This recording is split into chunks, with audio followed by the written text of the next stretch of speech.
So after the last video, I did in fact get arrested. But luckily, thanks to a loophole in which the arresting officer forgot to read me my rights, I was let go on a technicality and even got to keep the cop car PCs. So I guess the moral is that if you do crimes, there's a possibility that you'll never face consequences.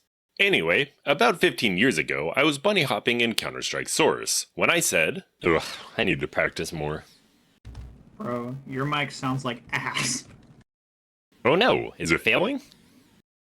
Yeah, it's not doing too great, but hear me out, right? Instead of buying a new one, make a microphone out of a speaker. So naturally, I inquired, how?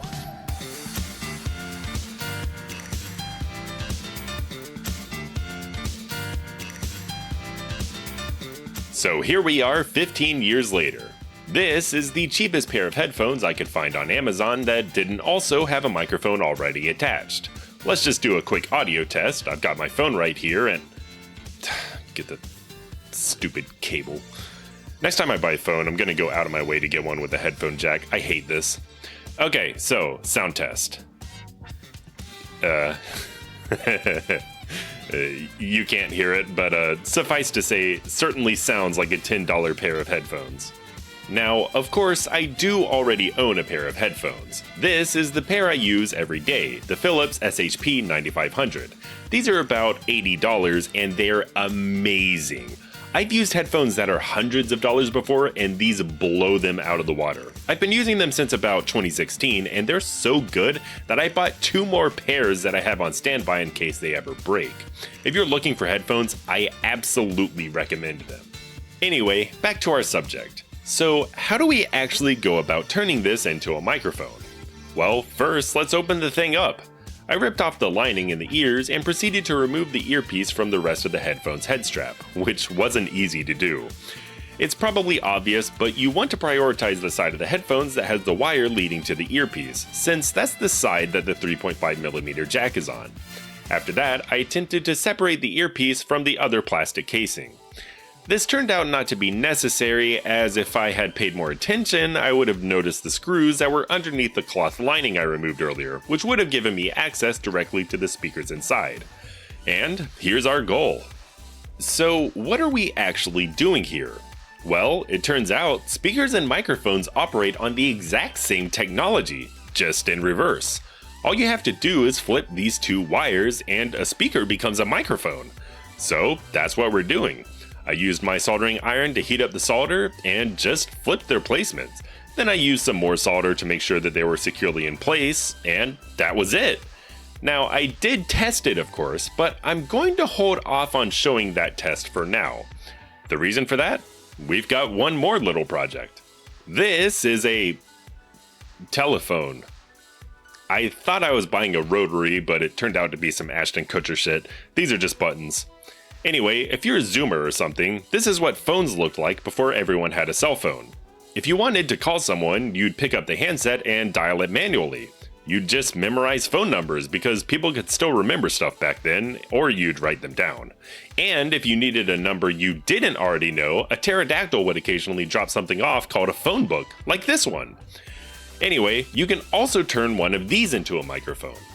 Every model is going to be different, of course, so I can only show what I did and give the broad strokes of how this works.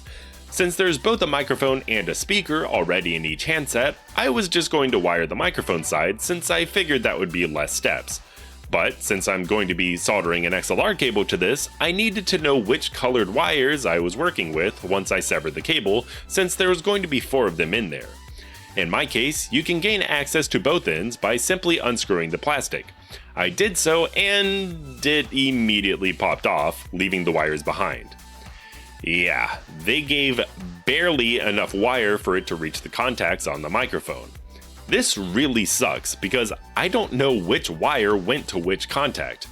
There's also some goopy stuff all over the microphone itself. I couldn't even see the contacts I needed.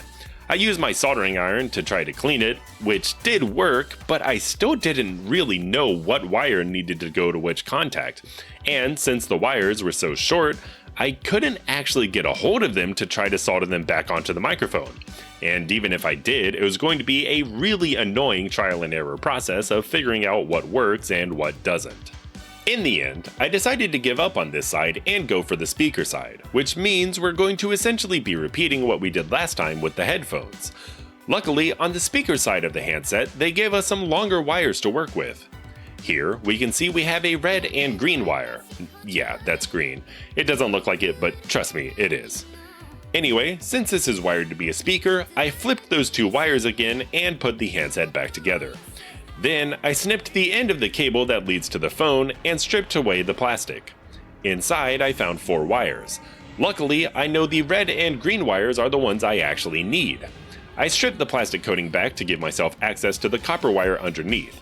After that, I snipped off the female end of the XLR cable, since the male end is what will be connecting to my audio interface so I can actually record with this thing. Be careful not to mix these two ends up.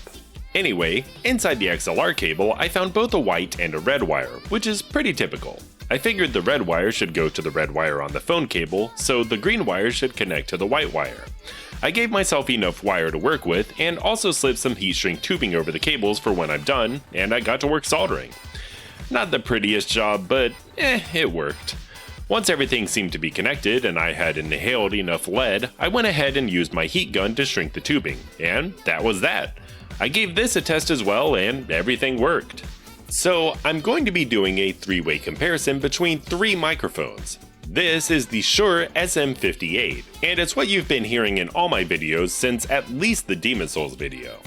This is an extremely popular dynamic microphone used all over the world, though it doesn't usually look like this for me.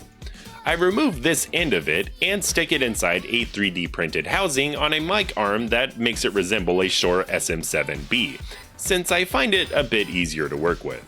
If you're curious about this, you can watch this video by YouTube user DSLR Video Shooter.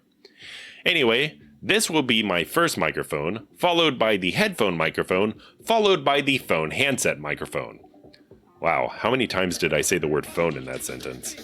As a test, I'm going to be briefly singing something, and I decided to go with the radio bumper from Lego Island since it's only about 10 seconds long and unlikely to get hit with Content ID. Oops, you have to put the CD in your computer. Oh, damn it. By the way, I'm not a professional singer. In fact, I'm not even an amateur singer, so don't be mean. Also, as an aside, Matt KC recently put out a great documentary about the development of Lego Island. It's probably useless to even mention this since I doubt anyone who is watching one of my videos doesn't know who Matt KC is, but still, it's a great video. Alright, first up, the Shure SM58. In your home or in your car, you are never really far from LEGO radio. So that's what the microphone I regularly use sounds like, making this our control, so to speak.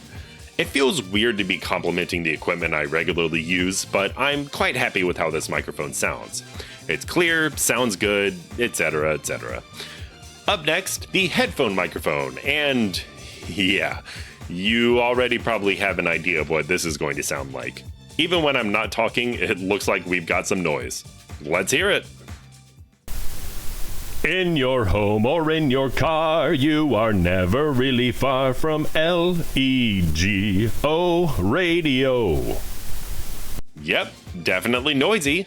Now, to be fair, I did buy the cheapest pair of headphones I could find on Amazon.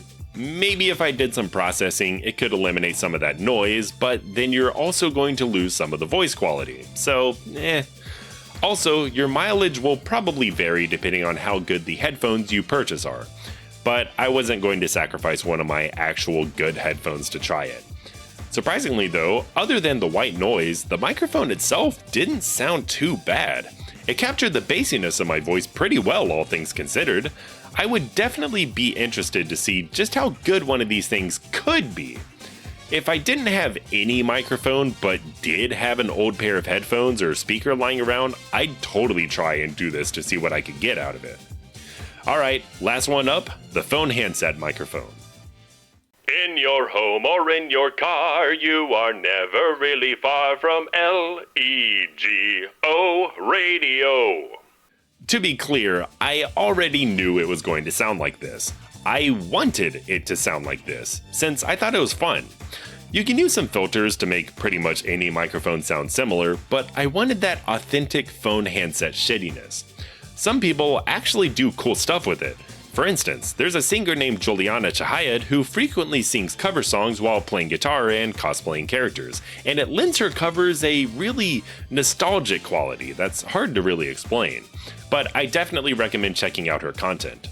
Anyway, all of this was mostly done for fun. I wouldn't personally switch out either of these microphones for my SM58, but it can be a fun project to do if you're lacking a microphone to actually use. Alright, that's about it. Thanks for watching. Also, thank you to my friend Riley, also called Shivers the Cat, for voicing the person in the CSS clip at the beginning. This was a smaller project than some of the others I've done so far.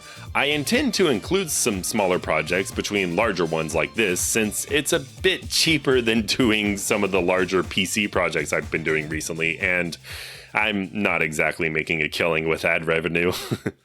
I hope you enjoyed. If you did, please leave a like and share it with someone who you think would enjoy it too. I also have a Discord linked in the description. Come and chat with me in my community. Alright, later.